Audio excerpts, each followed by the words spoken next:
Well, good evening. I'm your host, Noel Clubb, here on the Clubb Tracks TV show. And welcome to Spanish Sports World Network on Zingo TV, channel 250A. So, of course, folks, welcome to the show here this evening. And, of course, please remember to download the Zingo TV app from respective iOS and Android app stores, as the app is absolutely free. And while you download, please make sure to rate and leave us a comment because we want to hear from you folks. That's right, we sure do. We want to hear from you folks. And Zingo TV is also available on Google Chromecast, Amazon Fire, and Fire TV sticks. Roku and Roku sticks are also available on all smart TVs from 2016 forward, eh? Well, welcome to the show, folks. All viewers at home watching the show around the world, welcome, welcome, welcome. And let's introduce, of course, our cool co-host, Shelby. And he is a lead singer and guitarist of course, The Handful out in New York City. Please welcome the one and the only Mr. Mark, cool dude. Duda to the show. Right. Welcome, Mark. How Thank you doing, guys. man? Great to see you as always, man. I'm really looking forward to tonight. As Noel, I think it was months ago. I said to Noel, like, hey, listen, we got to get Dave Rave on the show. We have a mutual acquaintance. So, look, man, I'm not the most social guy in the world, but Facebook is good for some stuff, man. Stuff like True. this, bringing people together. Very true. I'm really fired up for tonight. Absolutely. Actually, think about it too. That's how I met all you guys. Really, was through Facebook. It comes down to it, pretty much. Yeah, pretty fascinating. It's true. It's true. Well, hey, we're actually this guest is so big for us. We had to bring in, of course, the second co-host here on the show this evening. And so she's a very cool, very talented artist out of Toronto, Ontario. And of course, she's a very cool alternative rock-based artist. Please welcome the one and the only Delyn Gray to the show. Welcome. Right on. Thank you. How you doing? I'm good. I'm great. I'm so excited for today's show. Thank you so much to both of you for having me on again. Yeah, absolutely. So what's new with you these days? What's new? What's happening? Oh my gosh, not much. Working on music. I have my guitars hanging there and a couple keyboards. So doing what I can, recording as much as possible. And yeah, we'll see. I have some exciting stuff coming up in the new year. So I've just been working on. Very good. Mm-hmm. Any new live shows since last time I seen you? Any recent live shows? No, not yet. Just an announcement, a show announcement. I'm going to be headlining the Horseshoe Tavern here in Toronto. Very cool. January 7th. So we got a Friday night, which is pretty wild. Yeah, we're just excited. Crossing our fingers that the COVID doesn't lock it down. Yeah, really. Whatever. It is what it is. But yeah, stoked. Super stoked. Yeah, excellent. That's good news. Yeah, I mean, that's a great classic rock and roll venue in Toronto, right? So very cool. Congratulations. Thank you. Yeah. And of course, that single of yours, "Set Me Free," still love playing it. And how's the song doing so far out there? How's it doing so far? So far, so good. Our YouTube video views are up and streams are up. But I mean, I don't even know what any of it means anymore, to be honest. I still love the song. People on Instagram and whatever else are contacting me to say that they love the song. So that's all that matters. Well, it's a great song. It's a great song that really resonates with a lot of people, including myself. So very good. Excellent. Very good. Well, hey, welcome to the show, of course, and let's introduce our very cool, very special guest here on the show. All right, folks. So to many of us, he's a long time, of course, lead singer of Teenage Head of Hamilton, Ontario. It was the frontman of his recent work, was called Dave Rave and the Governors. Please welcome Dave Rave, Dave Rosh, to the show. Yeah. Woo! Welcome. Hello, how are you doing? So very glad good. to be here finally. Yeah, finally. Took a while for us to come together, but it finally happened. We're all together. Exactly. So hey, it's snowing right now in Hamilton, like it's here in Toronto. Yeah, we've had a little snow. I was watching the football game this afternoon, and it looked really snowy when the game was on. Like they were playing Montreal, and so yeah, well, it's a bit snowy, but it's nice, I like it. Yeah, it's a little warmer when it gets snowy, right? Yeah. In Toronto, when it snows in Toronto, I think it shuts right down. So yeah, exactly. Yes. Where's Normie? Oh. Anyway. So you're born and raised in Hamilton. You're born and raised in Hamilton? Yeah, I was born in Hamilton. Lived, in what they call the Westdale area, west Oh, end of Westdale. Hamilton. Ah. It was in the school we went to was really a musical school. So Hamilton had a little machine of music. That's why we all met each other, all the Teenage Head guys and everybody who, the Forgotten Rebels bands and the Awesome. guys from the Shakers. We all Tom Wilson, the Florida Raisers. We all were a tight little group here in Hamilton.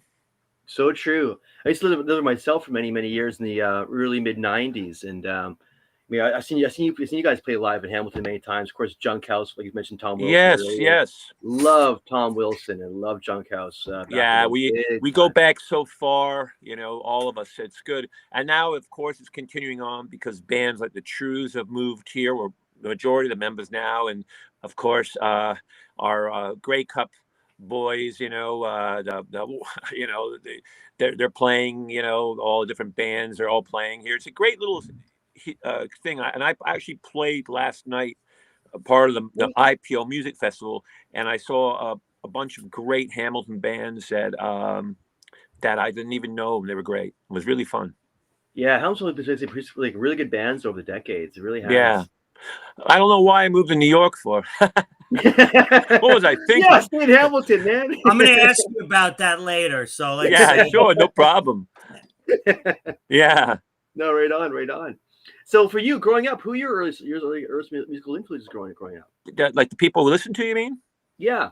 Well, when you're a little gaffer like we are, our family was really heavy, full of music. Like I was lucky because my mom was at the end of a family that was a really big family. Like, so I had a lot of older cousins who and they all like whatever generation they were from. Like, so I heard everything from Al Jolson, really? Dean Martin, Frank Sinatra,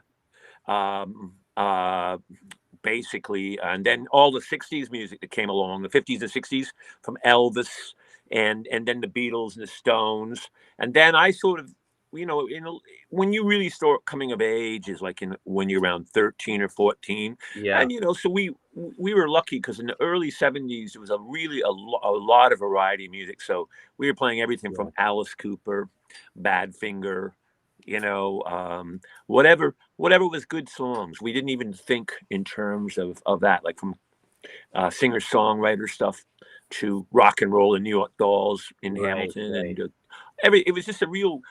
So I sort of heard everything. It was really fun. But I guess deep inside, the longest running group that maybe I've followed has been like the stuff like the Stones and that, because it was the first stuff that really hit you. The Beach Boys, that was the first stuff that hit your brain. Hearing Surfing USA and Satisfaction and all that stuff. The Animals were really important. The Zombies. Oh, yeah, Animals. Yeah, Eric Bird, all that Animals, stuff was really important. It was all good, and yeah, it was a variety of stuff. Sometimes I always wondered, was it too much variety? maybe I would have been better if I only heard a few things, But no, I'm glad. I'm grateful. But it's kept my mind open. Unlike for today, everything, for everything. It's kept my mind open for the future. I don't shun away from any music that people give me, because you had to hear all these different things. You weren't just in a bag, I'm in the reggae, oh, sorry, I'm in the disco, or I'm in the dance. Everything. I don't care as long as it's good. Yeah, I agree. Yeah, see, with Mark and I mean, we kind of come with that same kind of mentality, if you would, when it comes to like musical position. Is anything, if it's really good, it can be rock, metal, reggae.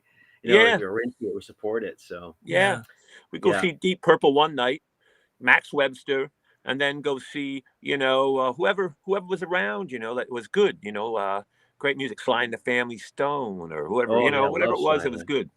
Yeah. Those three bands right there. I put it on my playlist a lot. Yeah. All three of them right there. No, exactly. Yeah. So I was asking you, how old do? Sorry. Go ahead there, Dave. Oh, you had a comment there? Oh no. Oh, gotcha. So I was asking you, it comes like to Teenage Head. How did you actually meet all the boys in Teenage Head going back to the day? What it was really. I'll be honest with you. We all met. The whole gang met really sort of playing baseball, and when we went to Westdale, grade 9, Is that and right? what happened is I met Frank H.E.R. in who became, of course, Mr. Venom, but he was a drummer. Yeah. And then me He's and a Frank drummer. we sort of just hung up. We used to go to his basement in the mornings. I would say about 1971, 72. And then we just bit by bit, different members came into the band, you know, Hmm. and so it was just really a natural thing. I met a lot of really great people. You know, I met Rick Andrew, who helped me with setting this up together, who taught me songwriting and singing harmonies. We all were going to Frank's house in his basement, and his dad was a Oh. great guy because he let us make a lot of noise. That's always a bonus right there. Yeah. So that's really where we started, you know, in his basement, and around 72, 71. And then, of course, different guys came in and some guys would leave. And eventually that band came together. Interesting. So Frank was a drummer first. Is that Yes, correct? absolutely. Interesting. Absolutely. And a really good drummer, and great, you know, funny and everything he is now. But we knew he could sing because we always were singing. Like we all be singing and he would join in on them. So we knew he was a singing drummer, you know, like he wasn't, you know, but no, it had, I don't think at that point he had no ambition ever to be a singer, just a Interesting. drummer at that point. And, you know, good. So what made that transition from him to make from playing the drums to the vocals? What made that transition there? What happened there? Actually, I think what it was, um, the natural talent that a guy like that had, you couldn't just have him contained behind a kit. Right. You know, eventually, you know, that's the kind of guy that he was. You know, I always say he was a very naturally talented man. Like he was never trained, never trained. There's some people who are trained talently. Yeah. He was natural. Like he was the kind of guy, okay, I can play drums, and then try to sing, and then all of a sudden he becomes this incredible front man. Yeah. And funny as hell, he could have been a comedian too, as well. Really? You know, like just as much as a musician. His but it was like, you know, Hamilton now had his own Lou Reed and mixed in with Iggy Pop. Like he had that, Yeah, you that's know, that what. kind of energy, you know, but with a really good tuneful voice, because he liked great music. He loved singing good songs. You know, he could sing any Beatles song you want, or Herman's, or any good tunes. So he had a good voice, and or Iggy, whatever, Eddie Cochran, a Is good, that right? great singer. You know, and we always sang together, all of us. You know, it was not, you know, it was just so natural. Yeah, very cool. Very interesting. Before I take too much of the time here in the show, I'm gonna pass it over to Mark here because I probably get too carried away Okay, here. So hey, over to You know, Mark. okay, Mark. Hello, Mark. How you doing? hello. I'm well. Hello. It's so funny you're talking about all your influences because right here, what I wanted to talk to you about. I don't know, it's obviously, but I'm a big Teenage Head fan. I'm a big fan of the punk rock of Thank you. that era. You know, from the Ramones Yes. to Forgotten Rebels, bands you're mentioning. You know, Teenage Head for me was about like Bone Rack and Oh yeah. Curtain Jumper and all that stuff. Yeah. So that's where I knew you from until a couple of years back.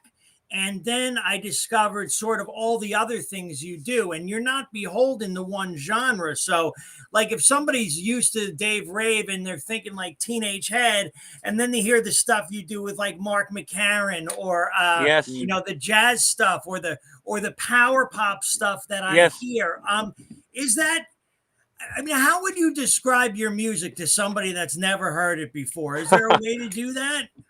It's really hard, you know, like because it's never like I've always been, and I always say this, it's a discovery.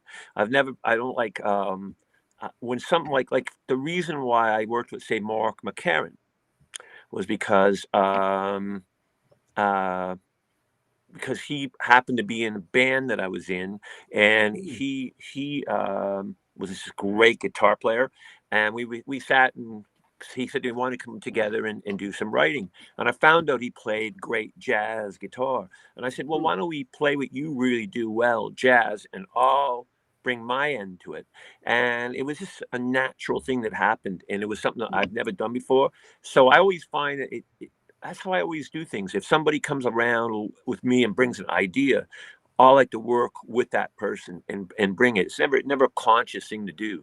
And I just asked Mark, well, how do you play jazz? And he just said, well, just sing what you do. I'll play guitar and I'll teach you as you go along. Because, you know, we all listened to it when we were young. You know, Stevie Wonder doing all that. Those in the 70s, it was a big jazz. John McLaughlin, Chick Corea.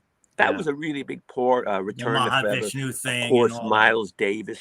That was another side. I think we were all blessed with just too much music. I always go back to so much to listen to, and you go to everybody's house and listen to different things. So it's just the way it all happened. And so when Mark presented that opportunity, I jumped at it. And New York's got some of the best jazz musicians in the world. Why would that? What's there to say no? You know, it's an incredible experience to do that, and it taught me so much about timing and rhythm. And it's also embarrassed you too, because the skill of a jazz musician and a classical, like jazz, where you sing the beat is different than in pop music or rock music. So it's I had to take my lumps learning. You know, show me how to play my own song, Mark, please. But he was patient and taught me. You know, I'm very fortunate. Yeah, that's really cool. And it was totally unexpected. Now, equally maybe unexpected, if somebody is expecting teenage heads, is a lot of this, like you mentioned the Beatles. Obviously, I hear that in there. For me, I heard, you know, the Kinks and Nick Lowe and this, all you know, that sort stuff. of this Yeah, Nick was a big power pop influence for you us. do. Right. So I listened to a song like Anne Marie. I think that's only a couple years old. Tremendous song. That's a Goosebumps type of song, Thank you. bro. That's you know, is there a favorite genre or a favorite thing you do, or do you just kind of love it all? You know what? I have to honestly say, if it really comes to the nitty gritty, I would say rock and roll. Because rock and roll is about the spirit of, like, it's about, there was something about it. I remember when you hear Little Richard go, wow, you go, wow, that's what when you're what is young, that? that's what life's about. You know, you're rocking, and all of a sudden you go, wow, and this crazy piano solo comes in, and you're like, oh man, that you get that rush from it, right?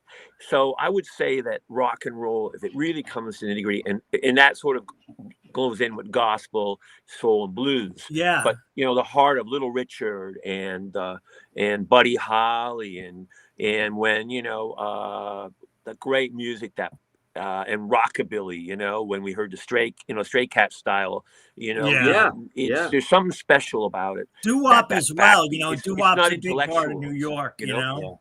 What's that? Doo-wop's a big part of New York too. If you think about like Dion DiMucci and, you know, Marcel. That's one of my all-time heroes, by the way, Dion. Awesome. Really? He's still around now. His new record's banging. Yeah. That is awesome. There's so much more I want to get into with you. I'm going to pass it over to Delyn now and kind of regroup, and we'll keep the hot potato going around. Gosh, how do you follow up that question? Thanks, Noel. It's crazy. I actually, coming from a fellow musician, I'd really love to know what your pre-show ritual is. Like, day of the show, what are you doing? 2 hours before the show, what are you doing? What are you eating? What are you drinking? Who are you talking to? Are you not talking? Like, what does that day look like for That's a question. You know what? You finally asked a question that very few people ask. Yes. Honest to God, after all these years. You know what? Like last night, example, I was started watching. I like to, if I have that luxury, I like to just relax 2 hours before. And like last night, I was sitting at home and I had on PBS and I was watching that whole thing about the story of at the turn of this, what the differences with the whole how Catholicism and at the Rome and Jesus and all that. It was so fascinating. There was so much stuff I didn't really realize how the Bible, the different interpretations of the Bible, and it's just really relaxing because I'm watching it and I'm not thinking about playing. I'm just watching something and just wow, that's easy on, you know, it's easy on my brain, even though it's complex stuff. It takes you away from. It relaxes your body to get yourself in the mood to play, you know? For sure. I always find sound check and around that time is always like a spooky time because you always go, what's going to happen tonight? and the club is quiet and there's nobody. It's just you and the bartender and a few, the sound man and your gear. It's a bit of a spooky time, isn't it? Like, and you're sort of like, wow, you got to do it. It's like the time I probably like, not the least, but it's the part where I can't wait till people start coming in and you start getting the energy of the night, But yeah, before that, I try to relax. If a game's on, a sporting game's on, I'll watch a game or something, just to relax your brain just for a bit, Love it. Love it. And if you have a sore throat, as you do, and when you're on the road, getting your honey or whatever you need to get you to make sure your throat's in good shape, right? Absolutely. Are you into like the voice steaming, or I don't even know, like there's so many crazy things that singers do, even just like I know. Not, like, you know what? I don't. I've never done voice exercises because I'm not a trained singer. But I'll maybe like actually sometimes I don't want to know because I go, oh, what notes don't I know? And it makes me freak out of it. I'd rather just go up there. I remember talk about Teenage Head show. One of the last shows I did with them around Christmas time about 3 years ago at the This Ain't Hollywood show. I really had a sore throat, and I remember taking the honey, salt, everything you need to do. But the minute you walk on stage, for some miracle, it's all back. It's the adrenaline. Oh, it's weird, like it's funny, but it's up to that point I was frightened. That's a good question. Thank you. Oh my gosh, thank you for answering. Noel, I'll pass it back to you. Yeah. Certainly. Well, I got to ask you about the name, man. Rave. Tell us a story about the behind your name. Well, it's a really fun story because in 1977, when at Store Records music store, when we were rehearsing for the song Teenage Head for Picture My Face, I was still my name, my birth name. And with a friend of ours, if you remember during the punk era, everybody started getting nicknames. Yeah. So we were rehearsing, and there was a friend of ours who came in. His name was Mike Mope. Isn't that a great name? He was always sarcastic. And he comes in, he looks at me, and he goes on a rhythm guitar, Dave, and he says the word effing. And I got rid of the effing and kept the rave. Awesome. So you know what? It was a great name because it was a lot of the punk names were sort of, you can't really do much after with them. They're part of that period of time. But Rave's also Rave On by Buddy Holly. It's also it's a rock and roll. It's raves in Manchester. It's right. Yeah. It's a name that's common, along the way, Yeah. Well, for me, I was thinking your live show is to me an amazing live show, which is to me like a rave. It's really yes. powerful. Well, it's also I've always had an energy. Okay, I was this summer doing what they call the guitar pulls and Ole, the guys we went out west, and it was the 97 South Songs, and we were out beautiful. It was our first gig back since the pandemic in Penticton, BC, and it was a great bill. Mark Jordan, myself, the guy from 5440. Oh, really? What a beautiful bill they poured. Brian Potvin, and I'm sitting in a chair playing. And at the end, I just had to stand up eventually. And so we got everybody, even though you're supposed to be sitting down playing, I can't help my energy just won't allow to sit down for that long. At the end, we had everybody. And I remember the guy, Robert, who put the festival on, goes, well, it just doesn't normally happen at a Nashville song pull, but you're allowed to. You're not a normal person, so go ahead. Yeah, I put rock and roll in that song. Yeah, I know. Yeah. Come on, Yeah, exactly. Come on, man. Come on. Yeah. Oh, yeah, very cool. Very cool. So let's ask you, so you're actually a long-time session player too. Besides being in Teenage for a long time, you're also a long-time session player. And you play with a lot of great artists. I mean, Andrew Luke Oldham, Alex Chilton, Daniel Lenoir. Yes. I want to ask you really about Delyn Lenoir. What was it like meeting Delyn Lenoir? I mean, what an inspiring guy. Well, Wow. just to give you a little backstory, my good friend who set up this system here for me, so I can talk to you, Rick. Rick and I, we were in the original band with Frank, and Rick was always interested in studios. And so, because eventually at that point, it was hard to get this kind of gear everybody's got now. So we had a tape recorder. So I guess there was he found out about the studio called Master Sound in Ancaster. So he went Oh, up and saw him. It was in Dan's home with his brother and his mom.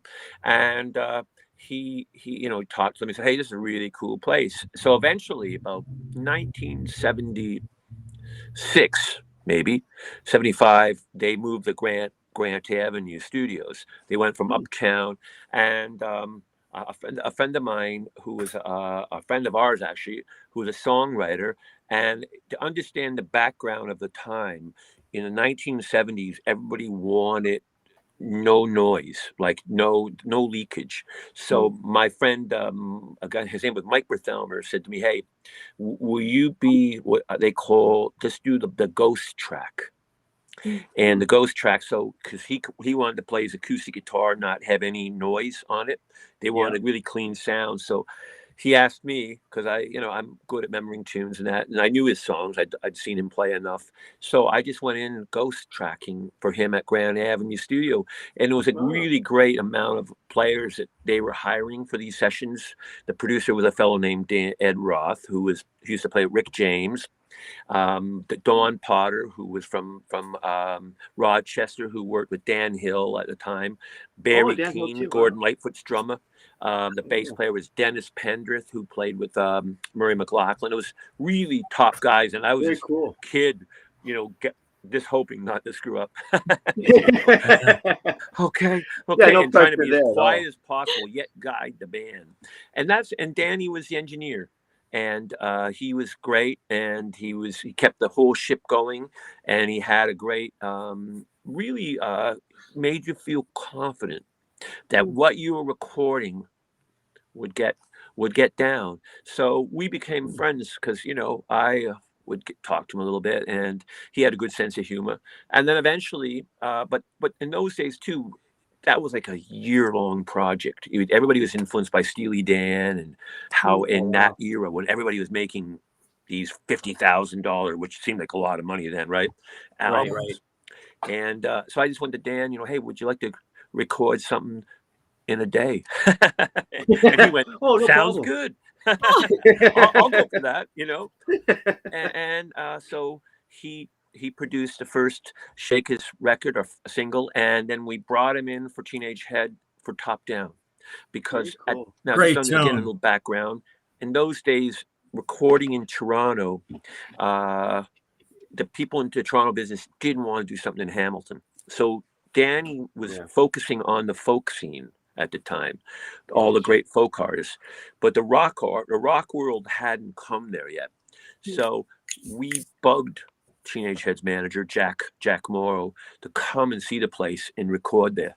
So he came down. They brought in Stacy Hayden, who eventually produced Atlantic City, to test the place out. Hmm. And we did a version of Top Down, what they called the new version, and it was really cool. It sounds, still today, this sounds amazing. Great track. Wow. So Danny was just one of those kids, you go, this guy's got something. you know I was gonna say, like, when you were actually with him back those early days, you kind of get a sense this guy can actually go on like really, really big, really, really, really far as yeah, time goes on. Because I mean, what he had was pretty special. What he's doing there is that ambience he had about him too, and his recording. yeah, and that was before that period, because then eventually Brian Eno came in about Right. 1981. Mm. So we got him the pre ambient days. But when I listen back to the stuff we all did with him, it still sounds good. You can Hmm. still hear what he did later in that essence. He Yeah. just incorporated what Eno taught him, into what he did. Yeah. What a team that was, Brian Eno and Daniel Lanois with you two. Another, Yeah, another magical moment right there. it was cool to have Brian in town and Hamilton too. I remember I felt like now I look back, it's a bit of a privilege, because I used to go. I went with Roger, his brother who was in town, and I went to Brian's place and sitting there and listening to them talk, and I mean, amazing man, Brian Eno. Just listening to him and his brother. But I also saw, which was nice. Roger, yeah. Yeah, but it was nice about too, though, is that they were also brothers, so they sort of bugged each other. And I went, oh God, even Brian Eno has a younger brother, and they still go at it with each other a They bit. still fight one another. They tease each other. It's more very, very sophisticated way of teasing, but they do it. So that was really refreshing too, because I didn't just see the professional Brian Eno. I saw the real guy, who's a gentleman and lovely. Very and there you go. Because you probably met Brian after his Dave Bowie years, right? Is that correct? Yes. He came to Hamilton '81, and he stuck around for a long time and took Dan with him to do U2's Octoon Baby, and so it's pretty cool. And also, even before that, Unforgettable Fire, whatever would have been '84. The Pride single. That was for us around Hamilton. Losing Dan was a bit of a tough one, because we had somebody who we could rely on to get what we wanted. Yeah. And it took a while for me to find that guy again, So true. that guy who you could trust is getting what you're doing down and adding to it, right? Exactly. So we missed him for a while. Now I got some really great people now that have replaced him, but that I can have that same confidence. Right, which is huge as an artist for sure. Yeah. No, it's very fascinating stuff right there, man. Very fascinating stuff for sure. Over Mark, before I get carried away. Cool. Awesome. So there's a lot of you're a great storyteller, Dave. I mean, storytelling is a big part of it, and you talk about places a lot. And so I've got a couple of songs where you're talking about places, one of which we discussed for a second earlier. And I want to kind of ask you about them. So on the Adventureland record, one of the tracks that stood out for me was New York Traffic. I know it well. Yes. So I wanted to ask you a couple of things. One, what inspired that song? And then what brought you to New York, and what were you up to when you were here? Well, I always felt somewhere in my life, New York was in my life, even when I was a little kid, because on the street that we grew up in, my dad, when he came to work in Hamilton, he came from the East Coast of Canada. When he finally got a job, it was good. He wanted to move to not Hamilton. There's a lot of smelly parts of Hamilton, right? At that, especially in those days, because you had all the sulfur dioxide. So even though you did have to smell it, he wanted us to move away from that. So we moved in a nice little area, and a lot of people from New York in that area had been from Brooklyn or something like that. So even at a young age, I was aware of New York at that point. And then, of course, all the television shows were from New York. Ed Sullivan, and all that, which were like it was this magical place. And then my grandfather and grandmother came in from New York in 1901, which was what was a classic Bertolucci movie, 1900. It was like that. They came from Sicily and, came in Ellis Island? Back in night. So I always felt there was some link there. So I always felt not totally Canadian, but not really American either. My mom was from Boston area. My dad was French Canadian, so I always felt this like a mix, like never really felt. And being in Hamilton, we were so close to Buffalo, and close to. I always felt that pull, and so all my life I just always felt it. And then of course the rock and roll. I always loved the music that came. We talked about Dion earlier. Yeah, Dion's one of our heroes, still to this day. Right. I love and then that you guy. mentioned the Dolls and, Dolls, Johnny Thunders, Yeah. even transplants like Stiv and Cheetah and those guys who came here from Cleveland, but to stay, Shangri-La's. Oh, yeah. Because I just loved those accents, and the way they sang, I know what you mean. It was really tough, tough, trained from Kansas City and remember, walking in, it just awesome music, so when, in New York really influenced us in 70s, even the Stones were living there, John Lennon was living there. The Doors. Yeah, right. As you said before, Max's Kansas City. It was a dream come true for us to go there. Yeah. First time I went there, I was in awe, and I was like, everybody was around, and I just was as quiet as you could be. Was looking at it. I've always had this. When the opportunity came along in 1989, I was with my friend Gary Piggold, a great journalist, and we just happened to be at the right time in the right place. A friend of his knew somebody who was subletting an apartment, and I had just left the Teenage Head for the first time in 1989. So I had a little window of opportunity, because I'd been in New Orleans with Daniel and War. He was just finishing up "Oh Mercy" by Bob Dylan. Wow. So I went to New York, and we happened to get this great place in the Upper East Side, by York and First, around 89th Street.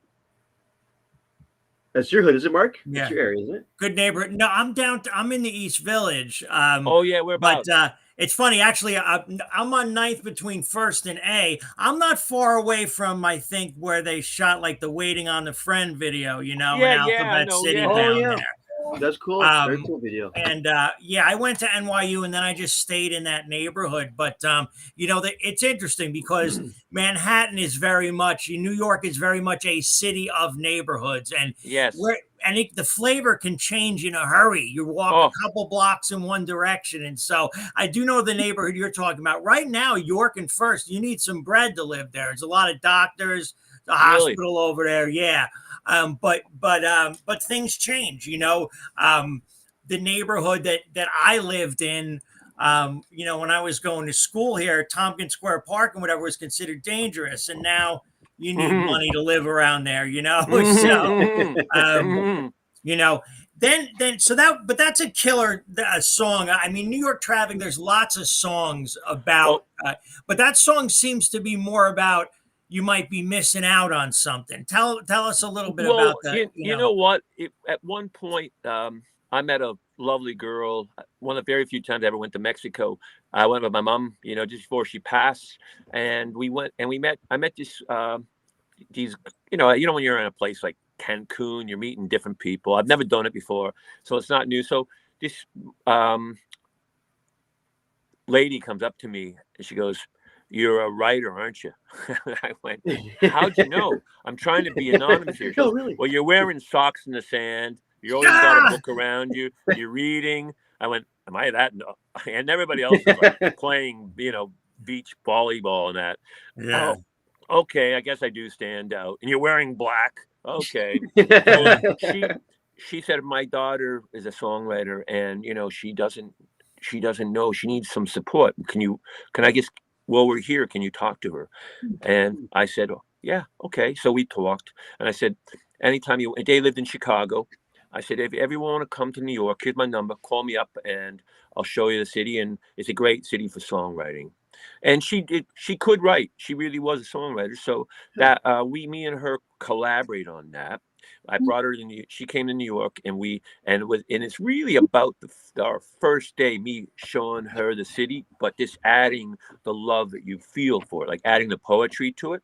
Yeah. So I took her from one end of the city right down to the Staten Island ferry. And then I got stuck because we were supposed to be back. And you know this, Mark. We were supposed to be back on 88th. I was at that point living on 88th at Central Park West and 88th in between Columbus. Yeah. And there was no way to get back. Everything was just slow. And eventually we found we piecemealed our way back to trains were shut. And eventually we finally found a cab around 30th who got us there. And I remember I went, "I'm going to write a song called New York Traffic." Yeah. And I remember, the cab driver laughing. He goes, "Yeah, I've heard that before." Yeah. But it was just really that appreciation when you take somebody through the city and how it brings you back to the first time you're there. And the wonder of it all, It's the electric, 1,000 for faces, sure. Yeah. and how you can never really. It brought me back to also the first time when our very first cab, and we had our gear back to our apartment, and there was a Greek cab guy, and he goes, "I've been here for 30 years. Shit." You know what I mean? That kind of thing. He goes, Yeah. You know what I mean? You'll never see this city. Like I still, like he gave us and we're going, "How could you not? Come on, you're 30 years and you still haven't seen the whole city." Well, I'm 30 years. Yeah, it's that big. Yeah. I'm that Greek cab driver now, right? Unbelievable. He gave me. I've been here.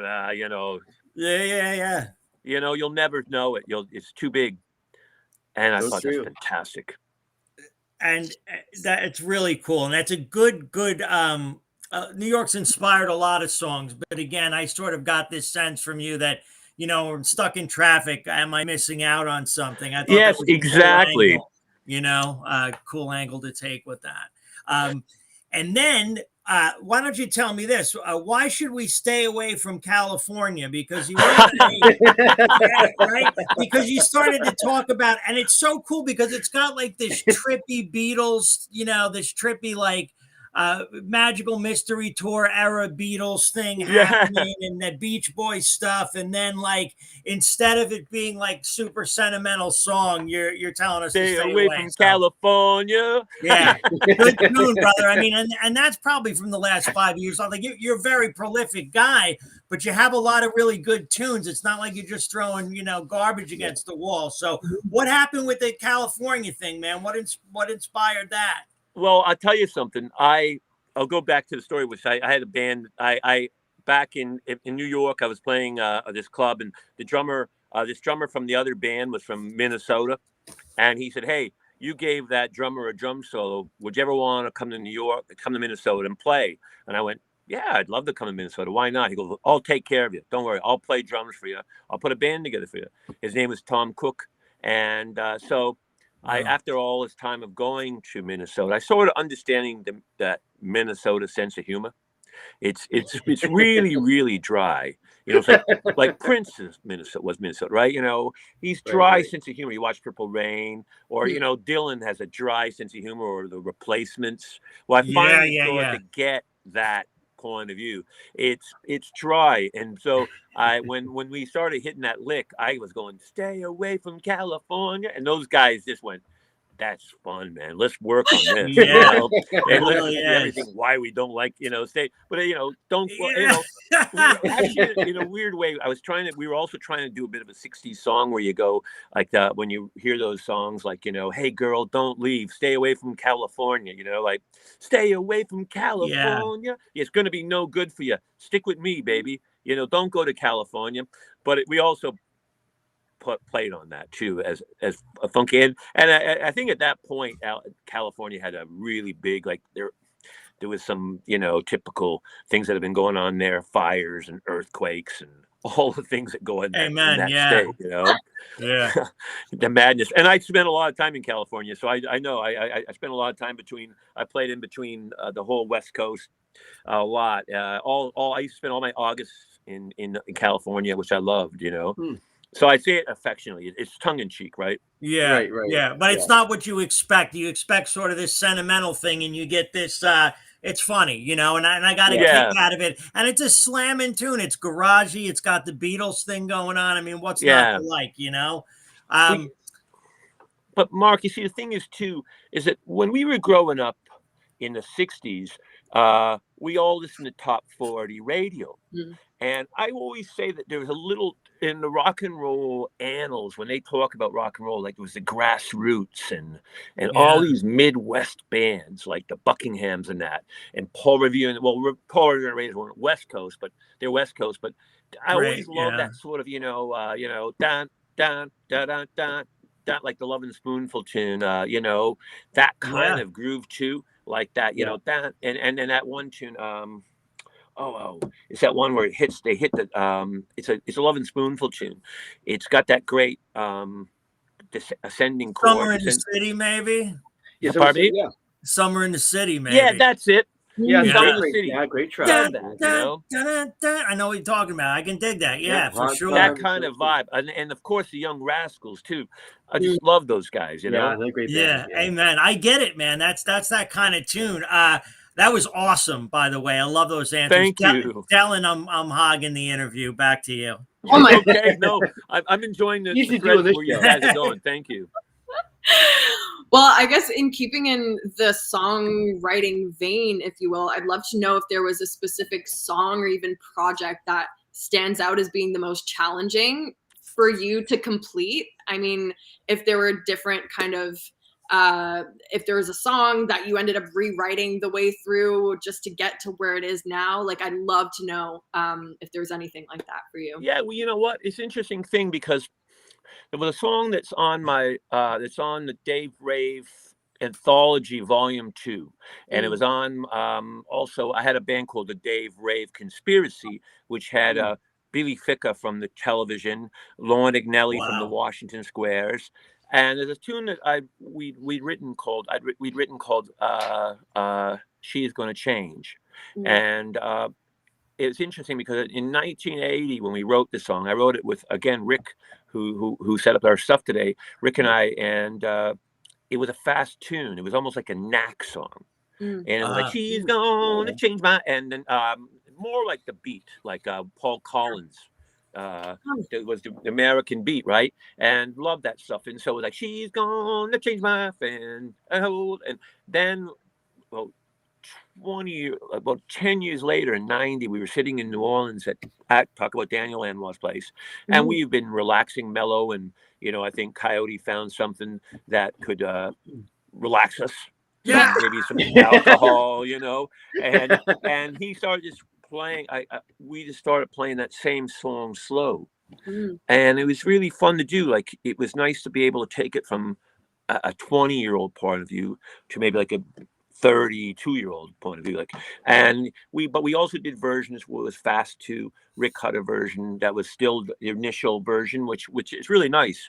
But I like to see when songs can just sort of, it's a nice tune, and the fact that we could do that, that tune can grow and go different places. It's not so much it was hard to write, but it was just neat to see it. Your age affects sometimes how you approach something. You're a little more flippant when you're 20.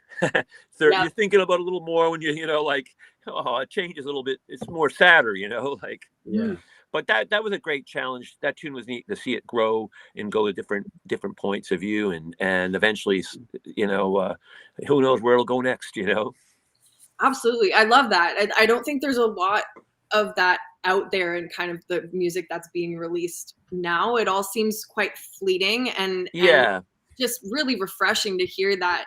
Yeah, that song has grown so much and probably meant so many different things to you and the people involved. Yeah, and even lyrical changes too. We've changed the lyrics. It was, at one point. So I like that too, that it went on. But that was a fun thing to do. I think also in terms of challenges, like when you, for example, now, I've had the privilege of, say, writing with this, or trying to write with a fellow, Mark Jordan, who's who has a different style totally than what I do. Absolutely. And hopefully we're still looking on trying to find a common ground to write, and we've gotten close, because he writes, that's why Rod Stewart does these tunes. He writes these beautiful tunes, right? And great. There's it's almost like jazz writing, right? And I come from the other end, and he said to me, "Hey, I like what you do." And I said, "Well, I like what you do. So how do we blend that?" That's going to be a challenge. Hopefully, by next time we see you guys, that we will have something that works. Once he comes back from the road, it's a challenge. Yeah, I think that's awesome too. It also comes down to just being open to listening to other people's music, like you were talking at the beginning, or saying at the beginning, just being open to listening to whatever it is, just so long as it's good. Yeah, that's what it is. Taking the challenge on and saying, what can I do? One thing for me is because I come from tune point of view, like there's a really great songwriter in New York named Ed Rogers. He's a lyric writer. Okay. And because he loves Ian Hunter in that style. He's a really big into that. And that's where he comes from. He's an expatriate living in New York and him coming in with lyrics to have to find a tune and to find a structure. That's hard for me at first. Now I'm getting better at it. But again, it's not natural. Like we usually come in, you go like la la la la la la, and you fit it. You fit that, But now it's making me appreciate that style of songwriting, where you when the lyrics come in first and the tune comes after. Yeah. Yeah, that's beautiful. It's just an open-ended career pretty much, or a hobby if you're a hobbyist with music, but there's never going to be a structure to follow. That's the great thing about music, is that it never, there's always something you don't know. Mhm. And it doesn't matter who you are. There's always something you don't know, and there's always something new to learn, and you can always pick up from it has nothing to do with age. You can meet. I heard a kid. I was doing a songwriting class a couple weeks ago. Young guy, young buck, maybe 15 years old, and he wrote a charming little tune, and really cute. I loved it. I was like, you got a good little song. And I was knocked out by how honest and great tune, great chord changes, and so I'm not judgmental. You can be. Don't forget, the Beatles were 24 when they broke. Like 24, George was, or 25. Dylan was, in his 20s. All these incredible songs were young, but written by young guys. That's incredible. Yeah, exactly. Yeah. Exactly. That's awesome. Well, yeah, thank you for answering the question. Sorry, Noel, I'll pass it back to you. I am now but Dave, I really appreciate it. Thank you for tuning in. Thank you. I'm glad you have me. It's fun. Yeah, yeah. This has been really good. It's been excellent so far. We're never going to get. We're not even going to finish half these questions, so you might have to come back. There's actually way more to go. I'm such a big mouth. Sorry. We got to work on part 2. We're just going to need a part 2 from you. That's we got part 2 here for sure. Yeah, with Delyn back on the show again. Yeah. Oh, thank you. I'm having so much fun. Thank you. No, right on. Well, I got to ask you before we run out of time here. So, what is next for Dave Rave? What is next? Well, you mentioned the governors. Like I did during the whole shutdown. It was so unprecedented. For the first 2 weeks, I was happy. This is sort of cool, man. Watching old hockey games, and you're sitting at home having a laugh, and then all of a sudden it got boring. I became like that Leonard Cohen line. They sentenced me to 20 years of boredom, and so a friend of mine called me up and said they had a nice little studio that was safe to go into. We had enough space that we could be in there, 6 feet apart and all that. And he said, "You want to come in?" So I went, okay. And we tested it out. It went good. And then he said, "You want to come back and do some recording?" We'd have a tape recorder. So I grabbed Jack Siprick from the Trews. I grabbed my cousin Claude from the Shakers. And we went, and I had a bunch of songs in the back that have been just sitting around that sort of connected. And we recorded an album. I call it like a nice little raw album. And we were lucky because Mark Howard, Daniel was chief engineer and also a producer now. He was back from LA for the Canada for a little bit of a break, and he offered to mix it. So I got to hang out with Mark again. And I love Mark Howard. He's one of the great engineer producers, and we just luckily got him in between with the pandemic times, So we cut an album, and it's going to come out hopefully in the beginning of next year. Right on. Oh, we're calling the record 912 because I called the second responders because musicians really like the first responders are the guys who are out on the field. We're the second responders. Like, you're the ones, you don't want us on the field. Let's put it that way. Leave us playing music, right? But yeah, so we did it. We were the second one. We always thought when the first responders come home, they would listen to us second responders, and so we just called it that because it was just and so we're calling the album. I don't know if we're still maybe 912 because you dialed 912 instead of 911. Yeah. So we're gonna it's a nice little record that we did, and we gathered a bunch of friends, and luckily had the time to do it because it was and I feel grateful that all came together. Yeah, we'll promote it for Thank you. We'll let you know. You might have heard one tune from it already. It's called Eye to Eye. Yeah, that one is in the video. That was actually us cutting it in real time. Very cool. Yeah, well, Dave, you gotta get back to the show again real soon. Thank you. Back to the show again real soon, sir. So hey, thanks guys. I want to thank Dave Rave for being on the show tonight, and of course Delyn Rave being on the show as well, and of course Mark Cool Dude Duda for being the co-host, being there for us every time.